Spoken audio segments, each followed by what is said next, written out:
Καλησπέρα και καλώς ήρθατε σε άλλη μια λέξη εκφραστικής ανάγνωσης εν μέσω κορονοϊού 2020.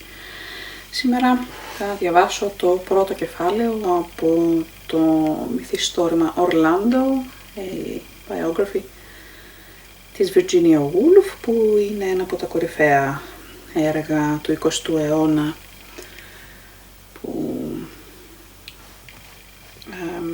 μελετάνε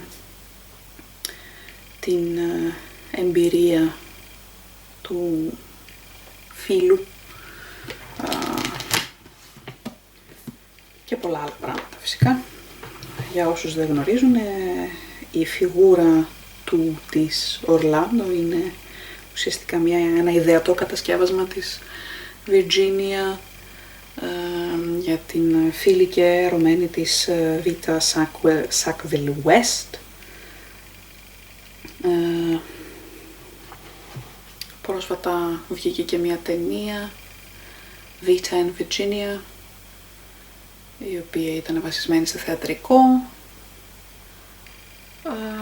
Συμπαθητική ταινία, δείχνει τη σχέση των δύο γυναικών.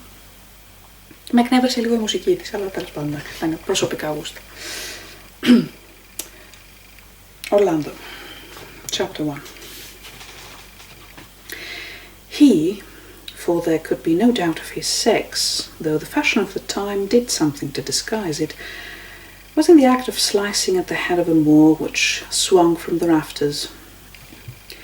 It was the colour of an old football, and more or less the shape of one, save for the sunken cheeks and a strand or two of coarse, dry hair like the hair on a coconut.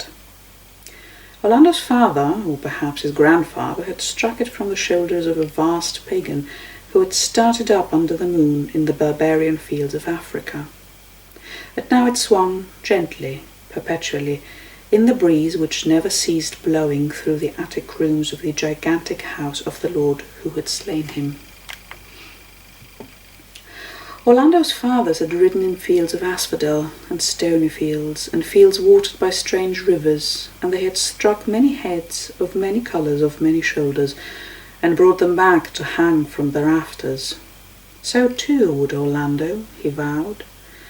But since he was 16 only and too young to ride with them in Africa or France, he would steal away from his mother and the peacocks in the garden, and go to his attic room and there lunge and plunge and slice the air with his blade. Sometimes he cut the cord so that the skull bumped on the floor, and he had to string it up again, fastening it with some chivalry almost out of reach, so that his enemy grinned at him through shrunk black lips triumphantly.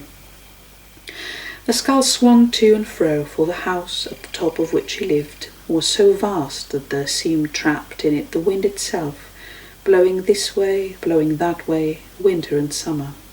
The green grass with hunters on it moved perpetually.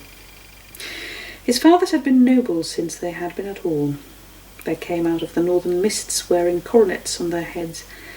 Were not the bars of darkness in the room and the yellow pools which checkered the floor made by the sun falling through the stained glass of a vast coat of arms in the window? Orlando stood now in the midst of the yellow body of an heraldic leopard. When he put his hand on the window-sill to push the window open, it was instantly coloured red, blue and yellow like a butterfly's wing. Thus those who like symbols and have a turn for the deciphering of them might observe that though the shapely legs, the handsome body, and the well-set shoulders were all of them decorated with various tints of heraldic light, Orlando's face, as he threw the window open, was lit solely by the sun itself. A more candid, sullen face it would be impossible to find. Happy the mother who bears, happier still the biographer who records the life of such a one. Never need she vex herself, nor he invoke the help of novelist or poet. From deed to deed, from glory to glory, from office to office he must go, his scribe following after, till they reach whatever seat it may be that is the height of their desire. Orlando, to look at, was cut out precisely for some such career. The red of the cheeks was covered with peach down. Down on the lips was only a little thicker than the down on the cheeks. The lips themselves were short and slightly drawn back over teeth of an exquisite and almond whiteness. Nothing disturbed the arrowy nose in its short, tense flight. The hair was dark, the ears small, and fitted closely to the head. But alas that these catalogues of youthful beauty cannot end without mentioning forehead and eyes. Alas that people are seldom born devoid of all three. For directly we glance at Orlando standing by the window, we must admit that he had eyes like drenched violets, so large that the water seemed to have brimmed in them and widened them, and a brow like the swelling of a marble dome pressed between the two blank medallions which were his temples. Directly we glance at eyes and forehead, thus do we rhapsodize. Directly we glance at eyes and forehead, we have to admit 1,000 disagreeables which it is the aim of every good biographer to ignore. Sights disturbed him, like that of his mother, a very beautiful lady in green walking out to feed the peacocks with Twitchett, her maid, behind her. Sights exalted him, the birds and the trees, and made him in love with death, the evening sky, the homing rooks. And so mounting up the spiral stairway into his brain, which was a roomy one, all these sights, and the garden sounds too, the hammer beating, the wood chopping, began that riot and confusion of the passions and emotions which every good biographer detests. But to continue, Orlando slowly drew in his head, sat down at the table, and with the half-conscious air of one doing what they do every day of their lives at this hour, took out a writing book labelled Ethelbert et Tragedy in 5 acts, and dipped an old stained goose-quill in the ink. Soon he had covered 10 pages and more with poetry. He was fluent, evidently, but he was abstract. Vice, crime, misery were the personages of his drama. There were kings and queens of impossible territories. Horrid plots confounded them. Noble sentiments suffused them. There was never a word said as he himself would have said it, but all was turned with a fluency and sweetness which, considering his age, he was not yet 17, and that the 16th century had still some years of its course to run, were remarkable enough. At last, however, he came to a halt. He was describing, as all young poets are forever describing, nature, and in order to match the shade of green precisely he looked, and he showed more audacity than most, at the thing itself, which happened to be a laurel bush growing beneath the window. After that, of course, he could write no more. Green in nature is one thing, green in literature another. Nature and letters seem to have a natural antipathy. Bring them together, and they tear each other to pieces. The shade of green Orlando now saw spoiled his rhyme and split his metre. Moreover, nature has tricks of her own. Once look out of a window at bees among flowers, at a yawning dog, at the sun setting. Once think how many more suns shall I see set, etc., etc. The thought is too well known to be worth writing out, and one drops the pen, takes one's cloak, strides out of the room, and catches one's foot on a painted chest as one does so. For Orlando was a trifle clumsy. He was careful to avoid meeting anyone. There was Stubbs, the gardener, coming along the path. He hid behind a tree till he had passed. He let himself out at a little gate in the garden wall. He skirted all stables, kennels, breweries, carpenters' shops, wash-houses, places where they make tallow candles, kill oxen, forge horseshoes, stitch jerkins. For the house was a town ringing with men at work at their various crafts, and gained the ferny path leading uphill through the park unseen. There is perhaps a kinship among qualities. One draws another along with it, and the biographer should here call attention to the fact that this clumsiness is often mated with a love of solitude. Having stumbled over a chest, Orlando naturally loved solitary places, vast views, and to feel himself for ever and ever and ever alone. So after a long silence, "I am alone," he breathed at last, opening his lips for the first time in this record. He had walked very quickly uphill, through ferns and hawthorn bushes, startling deer and wild birds, to a place crowned by a single oak tree. It was very high, so high indeed that 19th English counties could be seen beneath, and on clear days 30 or perhaps 40 if the weather was very fine. Sometimes one could see the English Channel, wave reiterating upon wave. Rivers could be seen in pleasure boats gliding on them, and galleons setting out to sea, and armadas with puffs of smoke from which came the dull thud of cannon firing, and forts on the coast, and castles among the meadows, and here a watchtower, and there a fortress, and again some vast mansion like that of Orlando's father, massed like a town in the valley, circled by walls. To the east there were the spires of London and the smoke of the city, and perhaps on the very skyline, when the wind was in the right quarter, the craggy top and serrated edges of Snowdon herself showed mountainous among the clouds. For a moment Orlando stood counting, gazing, recognising. That was his father's house, that his uncle's. His aunt owned those 3 great turrets among the trees there. The heath was theirs and the forest, the pheasant and the deer, the fox, the badger and the butterfly. He sighed profoundly and flung himself, there was a passion in his movements which deserves the word, on the earth at the foot of the oak tree. He loved, beneath all this summer transiency, to feel the earth's spine beneath him. For such he took the hard root of the oak tree to be. Or, for image followed image, it was the back of a great horse that he was riding, or the deck of a tumbling ship. It was anything indeed, so long as it was hard, for he felt the need of something which he could attach his floating heart to, the heart that tugged at his side, the heart that seemed filled with spiced and amorous gales every evening about this time when he walked out. To the oak tree he tied it, and as he lay there, gradually the flutter in and about him stilled itself. The little leaves hung, the deer stopped, the pale summer clouds stayed. His limbs grew heavy on the ground, and he lay so still that by degrees the deer stepped nearer and the brooks wheeled around him, and the swallows dipped in circles and the dragonflies shot past, as if all the fertility and amorous activity of a summer's evening were woven web-like about his body. After an hour or so, the sun was rapidly sinking. The white clouds had turned red, the hills were violet, the woods purple, the valleys black. A trumpet sounded. Orlando leapt to his feet. The shrill sound came from the valley. It came from a dark spot down there, a spot compact and mapped out, a maze, a town, yet girt about with walls. It came from the heart of his own great house in the valley, which, dark before, even as he looked and the single trumpet duplicated and reduplicated itself with other, shriller sounds, lost its darkness and became pierced with lights.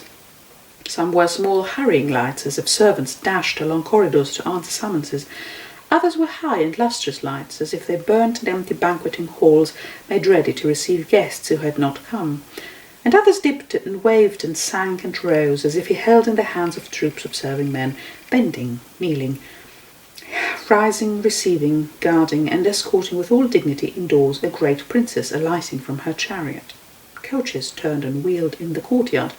Horses tossed their plumes. The Queen had come. Orlando looked no more. He dashed downhill. He let himself in at a wicket gate. He tore up the winding staircase. He reached his room. He tossed his stockings to one side of the room, his jerkin to the other. He dipped his head. He scoured his hands. He pared his fingernails. With no more than 6 inches of looking-glass and a pair of old candles to help him, he had thrust on crimson breeches, lace collar, waistcoat off taffeta, and shoes with rosettes on them as big as double dahlias in less than 10 minutes by the stable clock. He was ready. He was flushed. He was excited. But he was terribly late. By shortcuts known to him, he made his way now through the vast congeries of rooms and staircases to the banqueting hall, 5 acres distant on the other side of the house. But halfway there, in the back quarters where the servants lived, he stopped.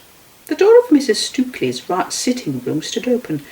She was gone, doubtless with all her keys to wait upon her mistress. But there, sitting at the servants' dinner table with a tankard beside him and paper in front of him, sat a rather fat, rather shabby man, whose ruff was thought dirty, and whose clothes were of hodden brown. He held a pen in his hand, but he was not writing. He seemed in the act of rolling some thought up and down, to and fro, in his mind, till it gathered shape or momentum to his liking. His eyes, globed and clouded like some green stone of curious texture, were fixed. He did not see Orlando. For all his hurry, Orlando stopped dead. Was this a poet? Was he writing poetry? Tell me, he wanted to say, everything in the whole world, for he had the wildest, most absurd, extravagant ideas about poets and poetry. But how speak to a man who does not see you, who sees ogres, satyrs, perhaps the depths of the sea instead? So Orlando stood gazing while the man turned his pen in his fingers this way and that way, and gazed and mused, and then, very quickly, wrote half a dozen lines and looked up, whereupon Orlando, overcome with shyness, darted off and reached the banqueting hall only just in time to sink upon his knees and, hanging his head in confusion, to offer a bowl of rose-water to the great queen herself. Such was his shyness that he saw no more of her than her ringed hand in water, but it was enough. It was a memorable hand, a thin hand with long fingers always curling as if round orb or sceptre, a nervous, cramped, sickly hand, a commanding hand too, a hand that had only to raise itself for a head to fall, a hand, he guessed, attached to an old body that smelt like a cupboard in which furs are kept in camphor, which body was yet caparisoned in all sorts of brocades and gems, and held itself very upright, though perhaps in pain from sciatica, and never flinched though strung together by 1,000 fears, and the queen's eyes were light yellow.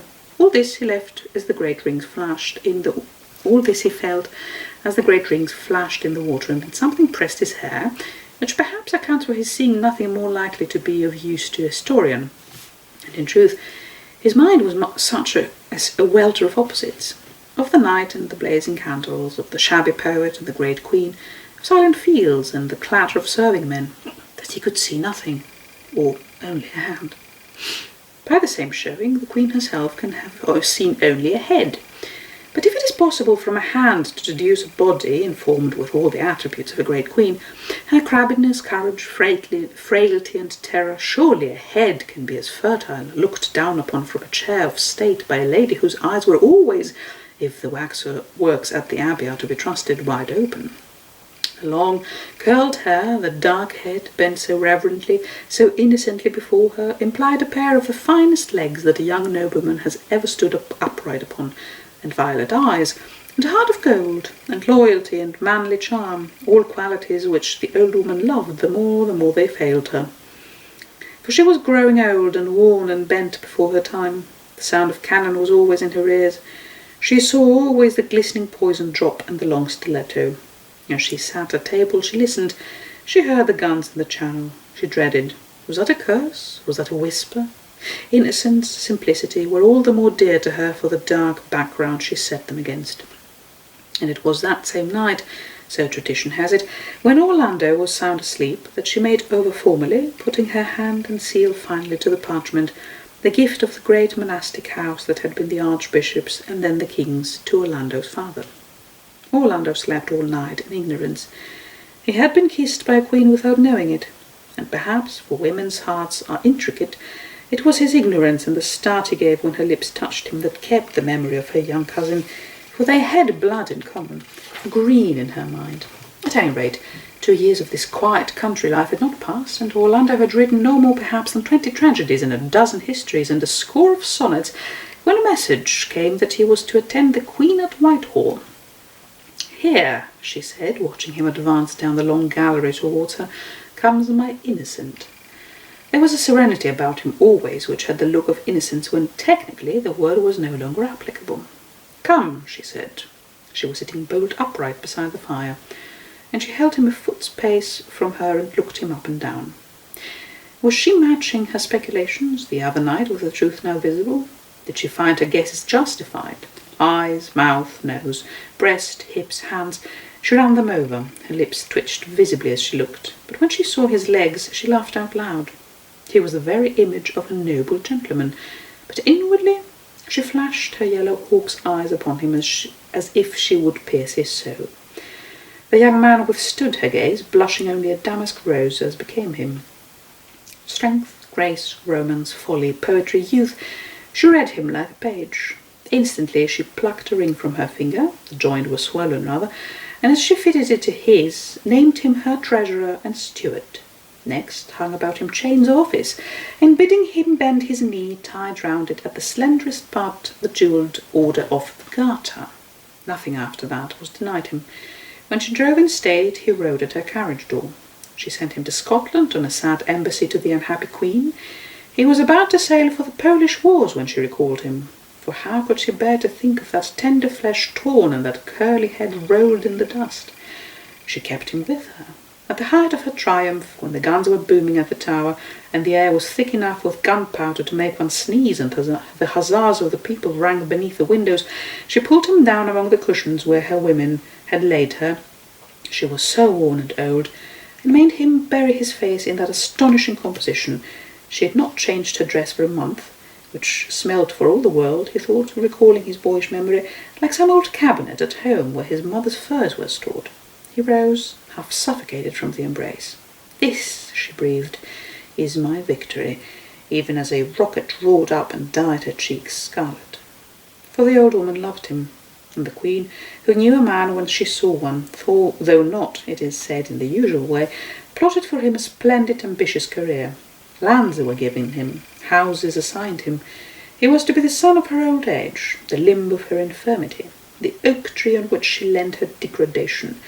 She croaked out these promises in strange, domineering tendernesses. They were at Richmond now, sitting bolt upright in her stiff brocades by the fire, which, however high they piled it, never kept her warm. Meanwhile, the long winter months drew on. Every tree in the park was lined with frost. The river ran sluggishly.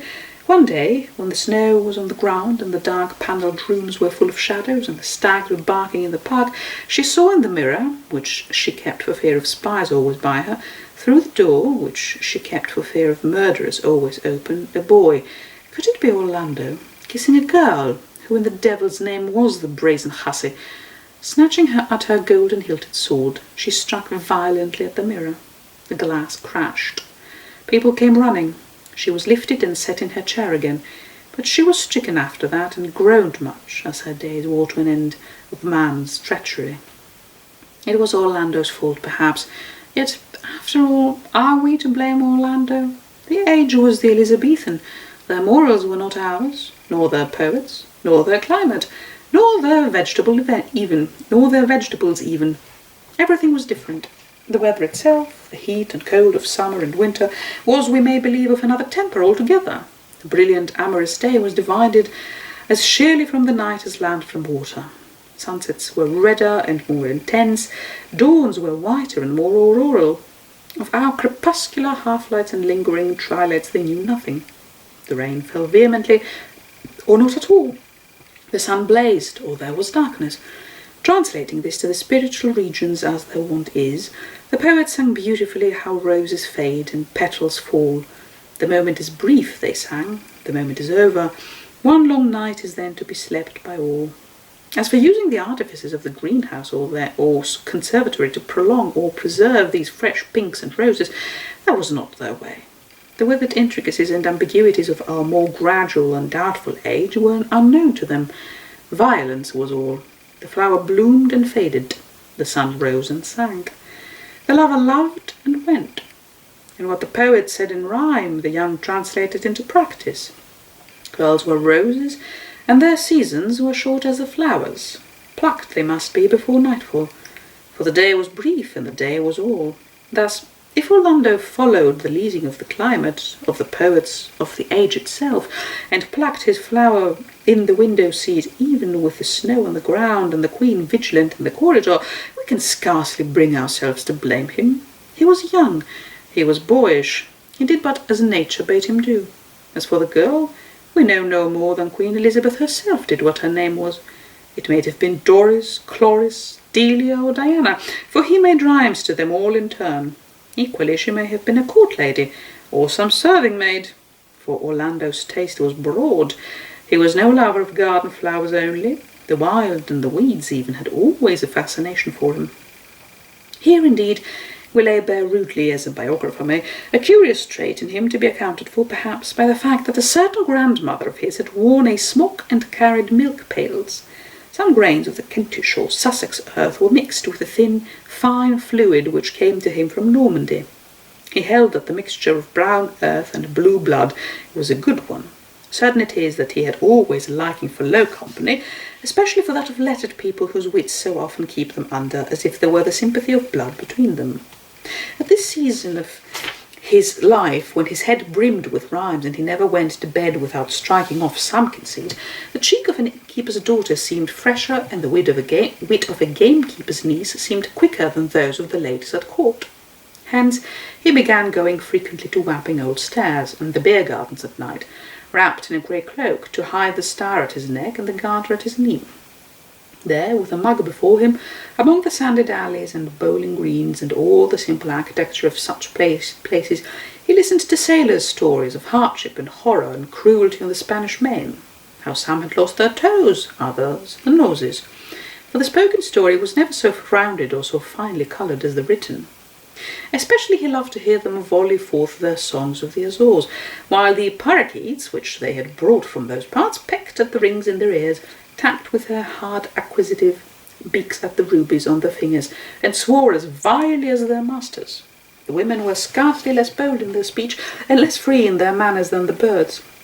They perched on his knee, flung their arms around his neck, and, guessing that something out of the common lay hid beneath his duffel cloak, were quite as eager to come at the truth of the matter as Orlando himself. Nor was opportunity lacking. The river was astir early and late with barges, wherries, and craft of all description. Every day sailed to sea some fine ship bound for the Indies. Now and again another blackened and ragged with hairy unknown men on board crept painfully to anchor. No one missed a boy or girl if they dallied a little on the water after sunset, or raised an eyebrow if gossip had seen them sleeping soundly among the treasure sacks, safe in each other's arms. Such indeed was the adventure that befell Orlando, Saki, and the Earl of Cumberland. The day was hot, their loves had been active, they had fallen asleep among the rubies. Late that night the Earl, whose fortunes were much bound up in the Spanish ventures, came to check the booty alone with a lantern. He flashed the light on a barrel. He started back with an oath. Twined about the cask, 2 spirits lay sleeping. Superstitious by nature, and his conscience laden with many a crime, the Earl took the couple. They were wrapped in a red cloak, and Saki's bosom was almost as wide as the eternal snows of Orlando's poetry, for a phantom sprung from the graves of drowned sailors to upbraid him. He crossed himself. He vowed repentance. The row of almshouses still standing in the Sheen Road is the visible fruit of that moment's panic. 12 poor old women of the parish today drink tea, and tonight bless his lordship for a roof above their heads. So that illicit love in a treasure ship, but we omit the moral. Soon, however, Orlando grew tired, not only of the discomfort of this way of life, and of the cramped streets of the neighbourhood, but of the primitive manners of the people. For it has to be remembered that crime and poverty had none of the attraction for the Elizabethans that they have for us. They had none of our modern shame of book learning, none of our belief that to be born the son of a butcher is a blessing and to be unable to read a virtue, no fancy that what we call life and reality are somehow connected with ignorance and brutality, nor indeed any equivalent for these 2 words at all. It was not to seek life that Orlando went among them, not in quest of reality that he left them. But when he had heard a score of times how Jakes had lost his nose and Saki her honour, and they told the stories admirably, it must be admitted, he began to be a little weary of their repetition, for a nose can only be cut off in one way and maidenhood lost in another, or so it seemed to him, whereas the arts and the sciences had a diversity about them which stirred his curiosity profoundly. So, always keeping them in happy memory, he left off frequenting the beer gardens and the skittle alleys, hung his grey cloak in his wardrobe, let his star shine at his neck and his garter twinkle at his knee, and appeared once more at the court of King James. He was young, he was rich, he was handsome. No one could have been received with greater acclamation than he was. It is certain indeed that many ladies were ready to show him their favours. The names of 3 at least were freely coupled with his in marriage: Clorinda, Favilla, Euphrosyne, so he called them in his sonnets. To take them in order, Clorinda was a sweet-mannered, gentle lady enough. Indeed, Orlando was greatly taken with her for 6 months and a half, but she had white eyelashes and could not bear the sight of blood. A hare brought out roasted at her father's table turned her faint. She was much under the influence of the priests too, and stinted her underlinen in order to give to the poor. She took it on her to reform Orlando of his sins, which sickened him, so that he drew back from the marriage, and did not much regret it when she died soon after of the smallpox. Favilla, who comes next, was of a different sort altogether. She was the daughter of a poor Somersetshire gentleman who, by sheer assiduity and the use of her eyes, had worked her way up at court, where her address in horsemanship, her fine instep, and her grace in dancing won the admiration of all. Once, however, She was so ill-advised as to whip a spaniel that had torn one of her silk stockings, and it must be said, in justice, that Favilla had few stockings, and those for the most part of drugget, within an inch of its life beneath Orlando's window. Orlando, who was a passionate lover of animals, now noticed that her teeth were crooked, and the two front turned inward, which, he said, is a sure sign of a perverse and cruel disposition to woman, and so broke the engagement that very night forever. The third Euphrosyne was by far the most serious of his flames. She was by birth one of the Irish Desmonds, and has therefore a family tree of her own as old and deeply rooted as Orlando's itself. She was fair, florid, and a trifle phlegmatic. She spoke Italian well, had a perfect set of teeth in the upper jaw, though those on the lower were slightly discoloured. She was never without a whippet or spaniel at her knee, fed them with white bread from her own plate, sang sweetly to the virginals, and was never dressed before midday owing to the extreme care she took of her person. In short, she would have made a perfect wife for such a nobleman as Orlando, and matters had gone so far that the lawyers on both sides were busy with covenants, jointures, settlements, messages, tenements, and whatever is needed before one great fortune can mate with another, when, with the suddenness and severity that then marked the English climate, came the Great Frost.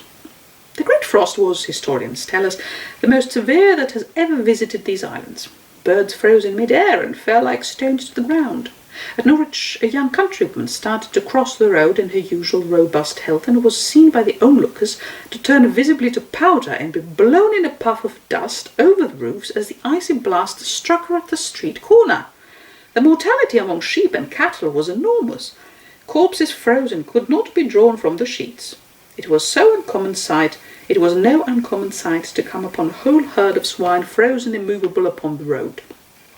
The fields were full of shepherds, ploughmen, teams of horses, and little bird-scaring boys, all struck stark in the act of the movement, one with his hand to his nose, another with a bottle to his lips, a third with a stone raised to throw at the raven, who sat as if stuffed upon the hedge within a yard of him.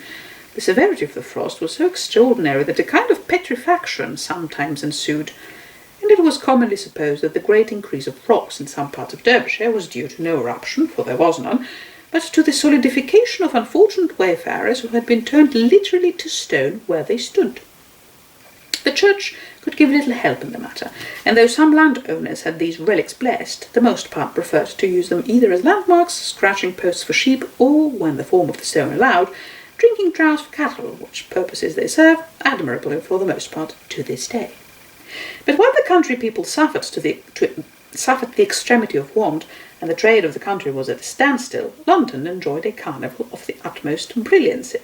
The court was at Greenwich, and the new king seized the opportunity that his coronation gave him to curry favour with the citizens. He directed that the river, which was frozen to a depth of 20 feet and more for 6 or 7 miles on either side, should be swept, decorated, and given all the semblance of a park or pleasure ground, with arbours, mazes, alleys, drinking booths, etc., at his expense. For himself and the courtiers, he reserved a certain space immediately opposite the palace gates, which, railed off from the public only by a silken rope, became at once the centre of the most brilliant society in England. Great statesmen, in their beards and ruffs, dispatched affairs of state under the crimson awning of the royal pagoda. Soldiers planned the conquest of the Moor and the downfall of the Turk in striped arbours surmounted by plumes of ostrich feathers. Admirals strode up and down the narrow pathways, glass in hand, sweeping the horizon and telling stories of the Northwest Passage and the Spanish Armada. Lovers dallied upon divans spread with sables. Frozen roses fell in showers when the Queen and her ladies walked abroad. Coloured balloons hovered motionless in the air. Here and there burned vast bonfires of cedar and oak wood, lavishly salted, so that the flames were of green, orange, and purple fire. But however fiercely they burned, the heat was not enough to melt the ice, which, though of singular transparency, was yet of the hardness of steel. So clear, indeed, was it that there could be seen, congealed at a depth of several feet, here a porpoise, there a flounder. Shoals of eels lay motionless in a trance, but whether their state was one of death or merely of suspended animation which the warmth would revive puzzled the philosophers. Near London Bridge, where the river had frozen to a depth of some 20 fathoms, a wrecked ferry-boat was plainly visible, lying on the bed of the river where it had sunk last autumn, overladen with apples. The old bumboat woman, who was carrying her fruit to market on the Surrey side, sat there in her plaids and farthingales with her lap full of apples, for all the world as if she were about to serve a customer, though a certain blueness about the lips hinted the truth. 'Twas a sight King James especially liked to look upon, and he would bring a troop of courtiers to gaze with him. In short, nothing could exceed the brilliancy and gaiety of the scene by day, but it was at night that the carnival was at its merriest. For the frost continued unbroken, the nights were of perfect stillness, the moon and stars blazed with a hard fixity of diamonds, and to the fine music of flute and trumpet the courtiers danced. Orlando, it is true, was none of those who tread lightly the corranto and la volta. He was clumsy and a little absent-minded. He much preferred the plain dances of his own country, which he had danced as a child, to these fantastic foreign measures. He had indeed just brought his feet together about 6 in the evening of the 7th of January at the finish of some such quadrille or minuet, when he beheld, coming from the pavilion of the Muscovite embassy, a figure which, whether boy's or woman's, for the loose tunic and trousers of the Russian fashion served to disguise the sex, filled him with the highest curiosity. The person, whatever the name or sex, was about middle height, very slenderly fashioned, and dressed entirely in oyster-coloured velvet, trimmed with some unfamiliar greenish-coloured fur. But these details were obscured by the extraordinary seductiveness which issued from the whole person. Images, metaphors of the most extreme and extravagant, twined and twisted in his mind. He called her a melon, a pineapple, an olive tree, an emerald, and a fox in the snow, all in the space of 3 seconds. He did not know whether he had heard her, tasted her, seen her, or all three together. For though we must pause not a moment in the narrative, we may here hastily note that all his images at this time were simple in the extreme to match his senses, and were mostly taken from things he had liked and the taste of as a boy. But if his senses were simple, they were at the same time extremely strong. To pause, therefore, and seek the reasons of things is out of the question. A melon, an emerald, a fox in the snow, so he raved, so he stared. When the boy, for alas, a boy it must be, no woman could skate with such speed and vigour, swept almost on tiptoe past him, Orlando was ready to tear his hair with vexation that the person was of his own sex, and thus all embraces were out of the question. But the skater came closer. Legs, hands, carriage were a boy's, but no boy ever had a mouth like that. No boy had those breasts. No boy had eyes which looked as if they had been fished from the bottom of the sea. Finally, coming to a stop and sweeping a curtsy with the utmost grace to the king, who was shuffling past on the arm of some lord-in-waiting, the unknown skater came to a standstill. She was not a hand's-breadth off. She was a woman. Orlando stared, trembled, turned hot, turned cold, longed to hurl himself through the summer air, to crush acorns beneath his feet, to toss his arms with the beech trees and the oaks. As it was, he drew his lips up over his small white teeth, opened them perhaps half an inch as if to bite, shut them as if he had bitten. The Lady Euphrosyne hung upon his arm. The stranger's name, he found, was the Princess Marusha Stanilovska Dagmar Natasha Ilyana Romanovich, and she had come in the train of the Muscovite ambassador, who was her uncle perhaps, or perhaps her father, to attend the coronation. Very little was known of the Muscovites. In their great beards and furred hats they sat almost silent, drinking some black liquid which they spat out now and then upon the ice. None spoke English, and French, with which some at least were familiar, was then little spoken at the English court. It was through this accident that Orlando and the princess became acquainted. They were seated opposite each other at the great table spread under a huge awning for the entertainment of the notables. The princess was placed between 2 young lords, one Lord Francis Vere and the other the young Earl of Moray. It was laughable to see the predicament she soon had them in, for though both were fine lads in their way, the babe unborn had as much knowledge of the French tongue as they had. When at the beginning of dinner the princess turned to the earl and said with a grace which ravished his heart, "Je crois avoir fait la connaissance d'un gentilhomme qui vous était apparenté pendant l'été dernier, ou la beauté des dames de la cour d'Angleterre me met dans le ravissement. On ne peut voir une dame plus gracieuse que votre reine, ni une coiffure plus belle que la sienne." Both Lord Francis and the Earl showed the highest embarrassment. The one helped her largely to horseradish sauce, the other whistled to his dog and made him beg for a marrow bone. At this the princess could no longer contain her laughter, and Orlando, catching her eyes across the boars' heads and stuffed peacocks, laughed too. He laughed, but the laugh on his lips froze in wonder. Whom had he loved? What had he loved? He asked himself in a tumult of emotion, until now. An old woman, he answered, all skin and bone. Red cheeks, trolls, too many to mention. A puling nun. A hard-bitten, cruel-mouthed adventuress. A nodding mass of lace and ceremony. Love had meant to him nothing but sawdust and cinders. The joys he had had of it tasted insipid in the extreme.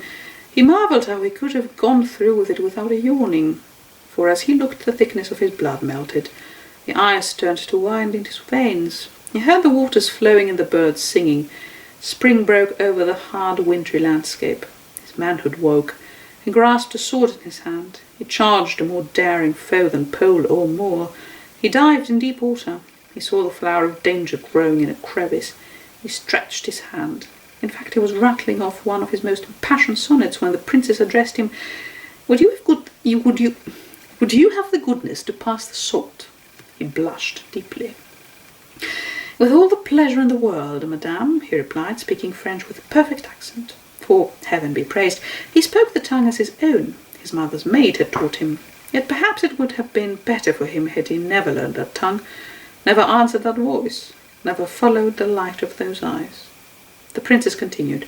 Who were those bumpkins, she asked him, who sat beside her with the manners of stablemen? What was the nauseating mixture they had poured on her plate? Did the dogs eat at the same table with the men in England? Was that figure of fun at the end of the table with her hair rigged up like a maypole, comme une grande perche mal fagotée, really the queen? And did the king always slobber like that? Which of those popinjays was George Villiers?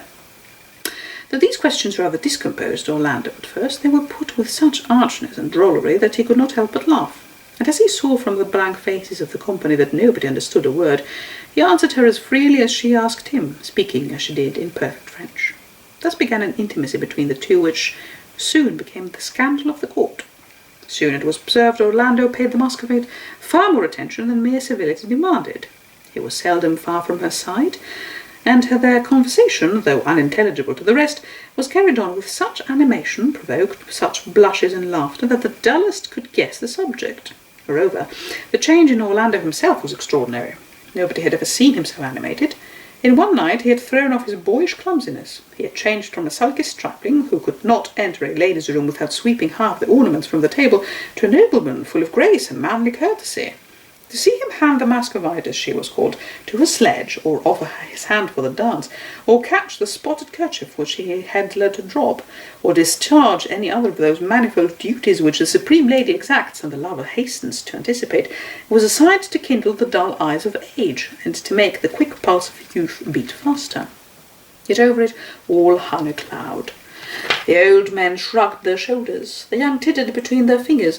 All knew that Orlando was betrothed to another. The Lady Margaret O'Brien O'Dare O'Reilly Tyrconnell, for that was the proper name of Euphrosyne of the sonnets, wore Orlando's splendid sapphire on the second finger of her left hand. It was she who had the supreme right to his attentions. Yet she might drop all the handkerchiefs in her wardrobe, of which she had many scores, upon the ice, and Orlando never stooped to pick them up. She might wait 20 minutes for him to hand her to her sledge, and in the end have to be content with the services of her blackamoor. When she skated, which she did rather clumsily, no one was at her elbow to encourage her, and if she fell, which she did rather heavily, no one raised her to her feet and dusted the snow from her petticoats. Although she was naturally phlegmatic, slow to take offence, and more reluctant than most people to believe that a mere foreigner could oust her from Orlando's affections, still even the Lady Margaret herself was brought at last to suspect that something was brewing against her peace of mind. Indeed, as the days passed, Orlando took less and less care to hide his feelings. Making some excuse or other, he would leave the company as soon as they had dined, or steal away from the skaters, who were forming sets for a quadrille. Next moment it would be seen that the Muscovite was missing too. But what most outraged the court, and stung it in its tenderest part, which is its vanity, was that the couple was often seen to slip under the silken robe, which railed off the royal enclosure from the public part of the river, and to disappear among the crowd of common people. For suddenly the princess would stamp her foot and cry, "Take me away! I detest your English mob!" which she meant the English court itself. She could stand it no longer. It was full of prying old women, she said, who stared in one's face, and of bumptious young men who trod on one's toes. They smelt bad. Their dogs ran between her legs. It was like being in a cage. In Russia they had rivers 10 miles broad on which one could gallop 6 horses abreast all day long without meeting a soul. Besides, she wanted to see the tower, the beefeaters, the heads on Temple Bar, and the jewellers' shops in the city. Thus it came about that Orlando took her to the city, showed her the beefeaters and the rebels' heads, and bought her whatever took her fancy in the Royal Exchange. But this was not enough. Each increasingly desired the other's company in privacy all day long, where there were none to marvel or to stare. Instead of taking the road to London, therefore, they turned the other way about, and were soon beyond the crowd among the frozen reaches of the Thames, where, save for sea-birds and some old countrywoman hacking at the ice in a vain attempt to draw a pailful of water or gathering what sticks or dead leaves she could find for firing, not a living soul ever came their way. The poor kept closely to their cottages, and the better sort, who could afford it, crowded for warmth and merriment to the city. Hence, Orlando and Sasha, as he called her for short, and because it was the name of the white Russian fox he had had as a boy, a creature soft as snow but with teeth of steel which bit him so savagely that his father had it killed, hence they had the river to themselves. Hot with skating and with love they would throw themselves down in some solitary reach, where the yellow osiers fringed the bank, and wrapped in a great fur cloak Orlando would take her in his arms, and know for the first time he murmured the delights of love. Then when the ecstasy was over and they lay lulled in a swoon on the ice, he would tell her of his other loves, and how, compared with her, they had been of wood, of sackcloth, and of cinders. And laughing at his vehemence, she would turn once more in his arms and give him, for love's sake, one more embrace. And then they would marvel that the ice did not melt with their heat, and pity the poor old woman who had no such natural means of thawing it, but must hack at it with a chopper of cold steel. And then, wrapped in their sables, they would talk of everything under the sun, of sights and travels, of moor and pagan, of this man's beard and that woman's skin, of a rat that fed from her hand at table, of the arras that moved always in the hall at home, of a face, of a feather. Nothing was too small for such converse, nothing was too great. Then suddenly Orlando would fall into one of his moods of melancholy. The sight of the old woman hobbling over the ice might be the cause of it, or nothing. He would fling himself face downwards on the ice and look into the frozen waters and think of death.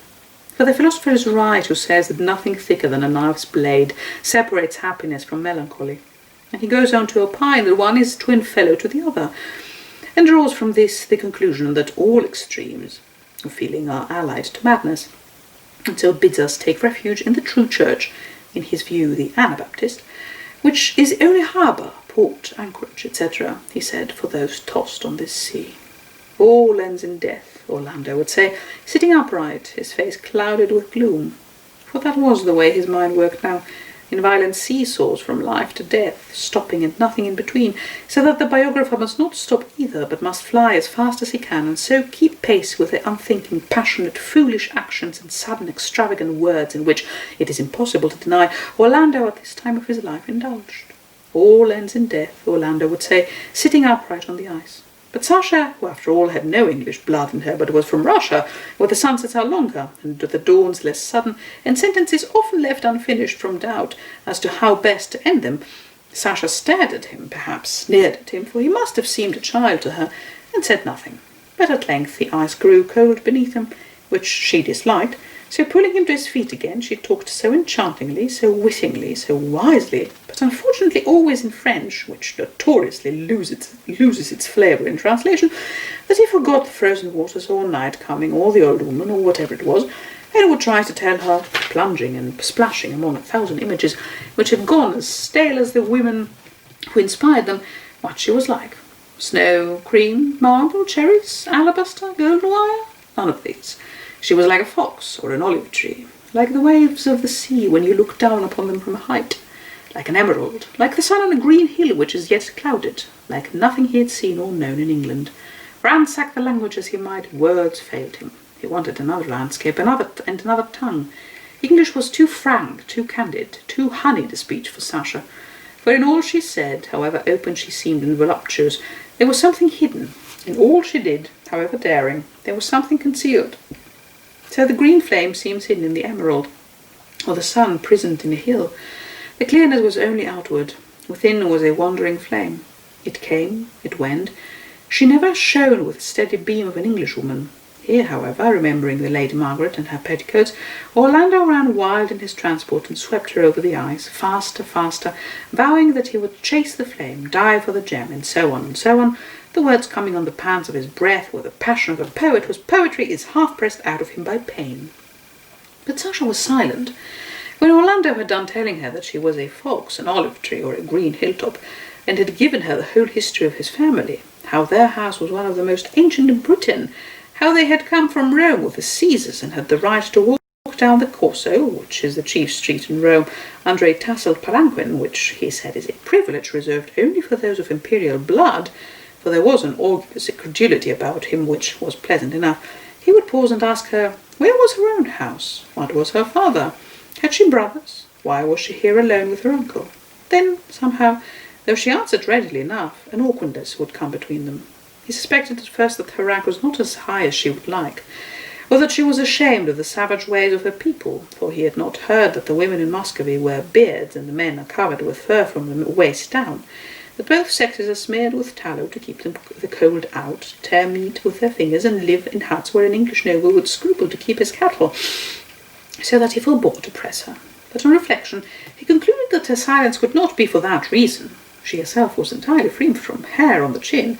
She dressed in velvet and pearls, and her manners were certainly not those of a woman bred in a cattle shed. What then did she hide from him? The doubt underlying the tremendous force of his feelings was like a quicksand beneath a monument which shifts suddenly and makes the whole pile shake. The agony would seize him suddenly. Then he would blaze out in such wrath that she did not know how to quiet him. Perhaps she did not want to quiet him. Perhaps his rages pleased her and she provoked them purposely. Such is the curious obliquity of the Muscovitish temperament. To continue the story, skating farther than their wont that day, they reached that part of the river where the ships had anchored and been frozen in midstream. Among them was the ship of the Muscovite embassy, flying its double-headed black eagle from the main mast, which was hung with many-coloured icicles several yards in length. Sasha had left some of her clothing on board, and supposing the ship to be empty, they climbed on deck and went in search of it. Remembering certain passages in his own past, Orlando would not have marvelled had some good citizens sought this refuge before them. And so it turned out. They had not ventured far when a fine young man started up from some business of his own behind a coil of rope, and saying apparently, for he spoke Russian, that he was one of the crew and would help the princess to find what she wanted, lit a lump of candle and disappeared with her into the lower parts of the ship. Time went by, and Orlando, wrapped in his own dreams, thought only of the pleasures of life, of his jewel, of her rarity, of means for making her irrevocably and indissolubly his own. Obstacles there were and hardships to be overcome. She was determined to live in Russia, where there were frozen rivers and wild horses and men, she said, who gashed each other's throats open. It is true that landscape of pine and snow, habits of lust and slaughter, did not entice him. Nor was he anxious to cease his pleasant country ways of sport and tree planting, relinquish his office, ruin his career, shoot the reindeer instead of the rabbit, drink vodka instead of canary, and slip a knife up his sleeve, for what purpose he knew not. Still, all this and more than all this he would do for her sake. As for his marriage with the Lady Margaret, fixed though it was for this day night, the thing was so palpably absurd that he scarcely gave it a thought. The kinsmen would abuse him for deserting a great lady. His friends would deride him for ruining the finest career in the world for a Cossack woman and a waste of snow. It weighed not a straw in the balance compared with Sasha herself. On the first dark night they would fly. They would take ship to Russia. So he pondered. So he plotted as he walked up and down the deck. He was recalled, turning westward, by the sight of the sun, slung like an orange on the cross of St. Paul's. It was blood-red and sinking rapidly. It must be almost evening. Sasha had been gone this hour and more. Seized instantly with those dark forebodings which shadowed even his most confident thoughts of her, he plunged the way he had seen them go into the hold of the ship, and after stumbling among the chests and barrels in the darkness, was made aware by a faint glimmer in a corner that they were seated there. For 1 second he had a vision of them, saw Sasha seated on the sailor's knee, saw her bend towards him, saw them embrace before the light was blotted out in a red cloud by his rage. He blazed into such a howl of anguish that the whole ship echoed. Sasha threw herself between them, or the sailor would have been stifled before he could draw his cutlass. Then a deadly sickness came over Orlando, and they had to lay him on the floor and give him brandy to drink before he revived. And then, when he had recovered and was sat upon a heap of sacking on deck, Sasha hung over him, passing before his dizzied eyes softly, sinuously, like the fox that had bit him, now cajoling, now denouncing, so that he came to doubt what he had seen. Had not the candle guttered? Had not the shadows moved? The box was heavy, she said. The man was helping her to move it. Orlando believed her one moment, for who can be sure that his rage has not painted what he most dreads to find? The next was the more violent with anger at her deceit. Then Sasha herself turned white, stamped her foot on deck, said she would go that night, and called upon her gods to destroy her if she, a Romanovich, had lain in the arms of a common seaman. Indeed, looking at them together, which he could hardly bring himself to do, Orlando was outraged by the foulness of his imagination that could have painted so frail a creature in the paws of that hairy sea-brute. The man was huge, stood 6'4" in his stockings, wore common wire rings in his ears, and looked like a dray horse upon which some wren or robin has perched in its flight. So he yielded, believed her, and asked her pardon. Yet, when they were going down the ship's side lovingly again, Sasha paused with her hand on the ladder and called back to this tawny, wide-cheeked monster a volley of Russian greetings, jests or endearments, not a word of which Orlando could understand. There was something in her tone, it might be the fault of the Russian continent, that reminded Orlando of a scene some nights since, when he had come upon her in secret gnawing a candle end in a corner, which she had picked from the floor. True, it was pink, it was gilt, and it was from the king's table, but it was tallow, and she gnawed it. Was there not, he thought, handing her onto the ice, something rank in her, something coarse-flavoured, something peasant-born? And he fancied her at 40 grown unwieldy, though she was now slim as a reed, and lethargic, though she was now blithe as a lark. But again, as they skated towards London, such suspicions melted in his breast, and he felt as if he had been hooked by a great fish through the nose and rushed through the waters unwillingly, yet with his own consent. It was an evening of astonishing beauty. As the sun sank, all the domes, spires, turrets, and pinnacles of London rose in inky blackness against the furious red sunset clouds. Here was the fretted cross at Charing, there the dome of St. Paul's, there the massive square of the Tower buildings, there like a grove of trees stripped of all leaves save a knob at the end where the heads of the pikes at Temple Bar. Now the abbey windows were lit up and burnt like a heavenly many-coloured shield in Orlando's fancy. Now all the west seemed a golden window with troops of angels, in Orlando's fancy again, passing up and down the heavenly stairs perpetually. All the time they seemed to be skating on fathomless depths of air, so blue the ice had become, and so glassy smooth was it that they sped quicker and quicker to the city, with the white gulls circling about them, and cutting in the air with their wings the very same sweeps that they cut on the ice with their skates.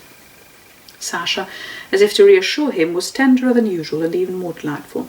Seldom would she talk about her past life, but now she told him how in winter in Russia she would listen to the wolves howling across the steppes, and thrice to show him she barked like a wolf. Upon which he told her of the stags in the snow at home, and how they would stray into the great hall for warmth and be fed by an old man with porridge from a bucket. And then she praised him for his love of beasts, for his gallantry, for his legs.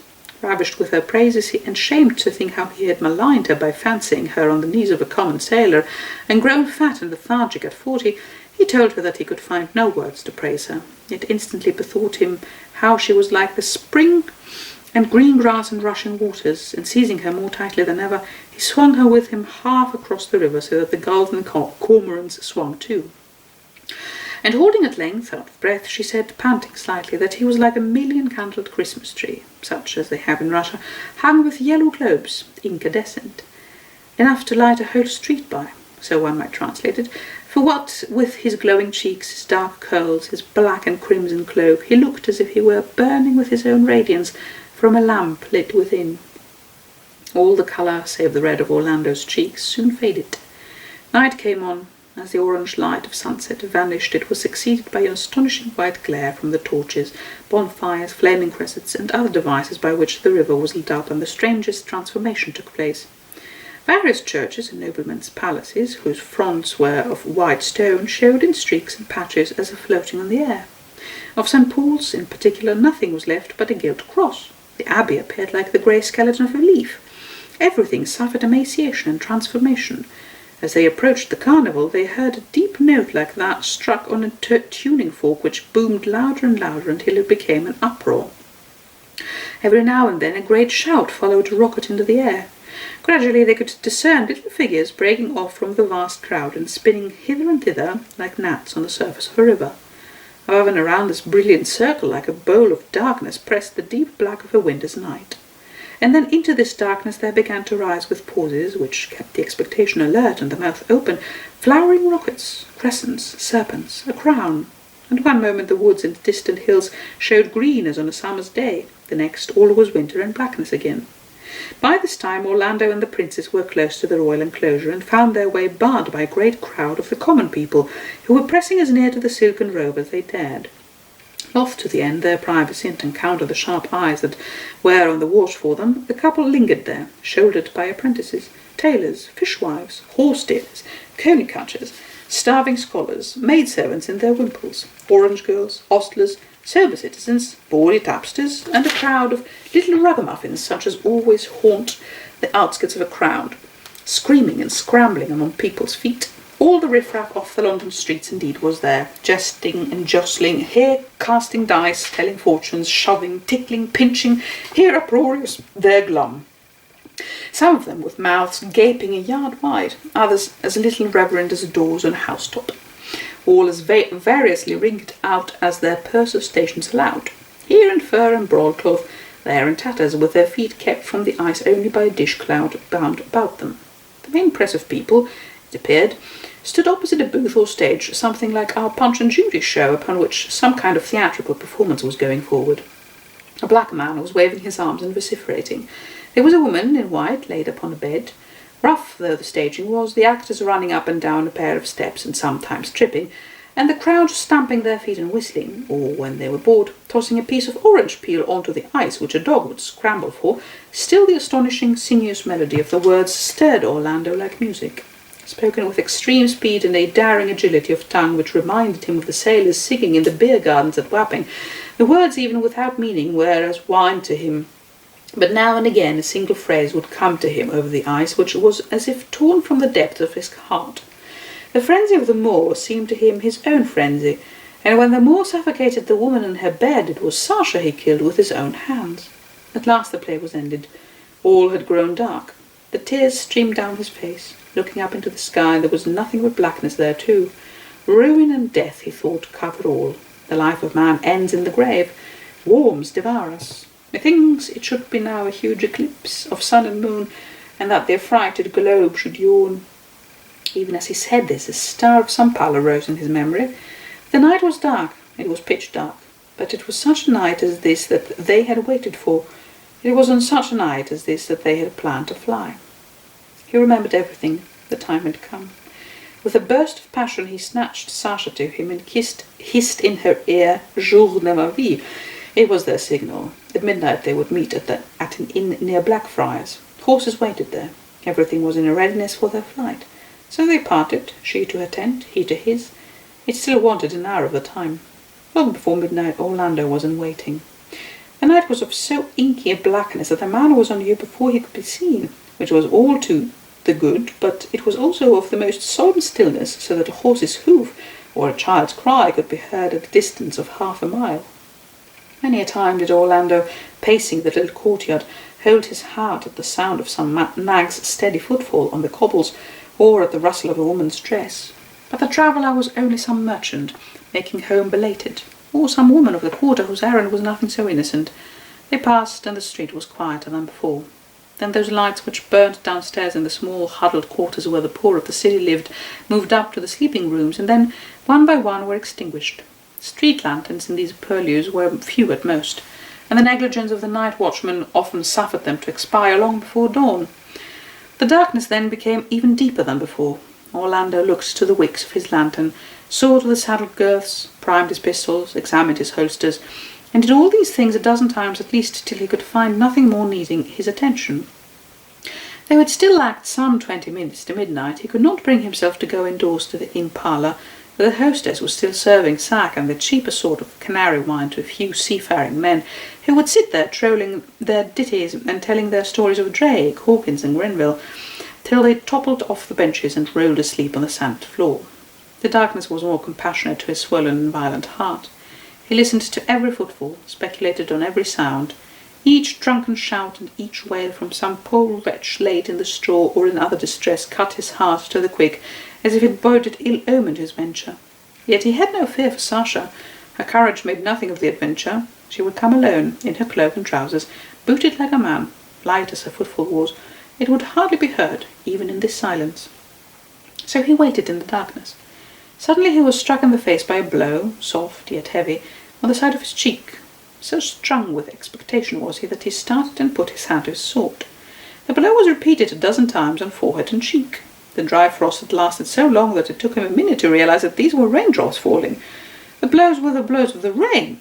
At first they fell slowly, deliberately, one by one, but soon the 6 drops became 60, then 600, then ran themselves together in a steady spout of water. It was as if the hard and consolidated sky poured itself forth in one profuse fountain. In the space of 5 minutes Orlando was soaked to the skin. Hastily putting the horses under cover, he sought shelter beneath the lintel of the door, whence they could still observe the courtyard. The air was thicker now than ever, and such a steaming and droning rose from the downpour that no footfall of man or beast could be heard above it. The roads, pitted as they were with great holes, would be under water and perhaps impassable. But of what effect this would have upon their flight he scarcely thought. All his senses were bent upon gazing along the cobbled pathway, gleaming in the light of the lantern, for Sasha's coming. Sometimes in the darkness he seemed to see her wrapped about with rain-strokes, but the phantom vanished. Suddenly, with an awful and ominous voice, a voice full of horror and alarm, which raised every hair of anguish in Orlando's soul, St. Paul's struck the first stroke of midnight. 4 times more it struck remorselessly. With the superstition of a lover, Orlando had made out that it was on the 6th stroke that she would come. But the 6th stroke echoed away, and the 7th came, and the 8th, and to his apprehensive mind they seemed notes first heralding and then proclaiming death and disaster. When the 12th struck, he knew that his doom was sealed. It was useless for the rational part of him to reason. She might be late, she might be prevented, she might have missed her way. The passionate and feeling heart of Orlando knew the truth. Other clocks struck, jangling one after another. The whole world seemed to ring with the news of her deceit and his derision. The old suspicions subterraneously at work in him rushed forth from concealment openly. He was bitten by a swarm of snakes, each more poisonous than the last. He stood in the doorway in the tremendous rain without moving. As the minutes passed, he sagged a little at the knees. The downpour rushed on. In the thick of it, great guns seemed to boom. Huge noises as of the tearing and rending of oak trees could be heard. There were also wild cries and terrible inhuman groanings. But Orlando stood there immovable till Paul's clock struck 2, and then, crying aloud with an awful irony and all his teeth showing, "Jour de ma vie," he dashed the lantern to the ground, mounted his horse, and galloped he knew not where. Some blind instinct, for he was past reasoning, must have driven him to take the river bank in the direction of the sea. For when the dawn broke, which it did with unusual suddenness, the sky turning a pale yellow and the rain almost ceasing, he found himself on the banks of the Thames off Wapping. Now a sight of the most extraordinary nature met his eyes, where for 3 months and more there had been solid ice of such thickness that it seemed permanent as stone, and a whole gay city had been stood on its pavement, was now a race of turbulent yellow waters. The river had gained its freedom in the night. It was as if a sulphur spring, to which view many philosophers inclined, had risen from the volcanic regions beneath and burst the ice asunder with such vehemence that it swept the huge and massive fragments furiously apart. The mere look of the water was enough to turn one giddy. All was riot and confusion. The river was strewn with icebergs. Some of these were as broad as a bowling green and as high as a house. Others no bigger than a man's hat, but most fantastically twisted. Now would come down a whole convoy of ice blocks, sinking everything that stood in their way. Now, eddying and swirling like a tortured serpent, the river would seem to be hurtling itself between the fragments and tossing them from bank to bank, so that they could be heard smashing against the piers and pillars. But what was the most awful and inspiring of terror was the sight of the human creatures who had been trapped in the night and now paced their twisting and precarious islands in the utmost agony of spirit. Whether they jumped into the flood or stayed on the ice, their doom was certain. Sometimes quite a cluster of these poor creatures would come down together, some on their knees, others suckling their babies. One old man seemed to be reading aloud from a holy book. At other times, and his fate perhaps was the most dreadful, a solitary wretch would stride his narrow tenement alone. As they swept out to sea, some could be heard crying vainly for help, making wild promises to amend their ways, confessing their sins and vowing altars and wealth if God would hear their prayers. Others were so dazed with terror that they sat immovable and silent, looking steadfastly before them. One crew of young watermen, or postboys to judge by the liveries, roared and shouted the lewdest tavern songs as if in bravado, and were dashed against a tree and sunk with blasphemies on their lips. An old nobleman, for such his furred gown and golden chain proclaimed him, went down not far from where Orlando stood, calling vengeance upon the Irish rebels who, he cried with his last breath, had plotted this devilry. Many perished clasping some silver pot or other treasure to their breasts, and at least a score of poor wretches were drowned by their own cupidity, hurling themselves from the bank into the flood rather than let a gold goblet escape them, or see before their eyes the disappearance of some furred gown. For furniture, valuables, possessions of all sorts were carried away on the icebergs. Among other strange sights was to be seen a cat suckling its young, a table laid sumptuously for a supper of 20, a couple in bed, together with an extraordinary number of cooking utensils. Dazed and astounded, Orlando could do nothing for some time but watch the appalling race of waters as it hurled itself past him. At last, seeming to recollect himself, he clapped spurs to his horse and galloped hard along the river bank in the direction of the sea. Rounding a bend of the river, he came opposite that reach where not 2 days ago the ships of the ambassadors had seemed immovably frozen. Hastily he made count of them all, the French, the Spanish, the Austrian, the Turk. All still floated, though the French had broken loose from her moorings, and the Turkish vessel had taken a great rent in her side and was fast filling with water. But the Russian ship was nowhere to be seen. For one moment Orlando thought it must have foundered, but raising himself in his stirrups and shading his eyes, which had the sight of a hawk's, he could just make out the shape of a ship on the horizon. The black eagles were flying from the masthead. The ship of the Muscovite embassy was standing out to sea. Flinging himself from his horse, he made in his rage as if he would breast the flood. Standing knee-deep in water, he hurled at the faithless woman all the insults that have ever been the lot of her sex. Faithless, mutable, fickle, he called her, devil, adulteress, deceiver, and the swirling waters took his words and tossed at his feet a broken pot and a little straw. Calavrà.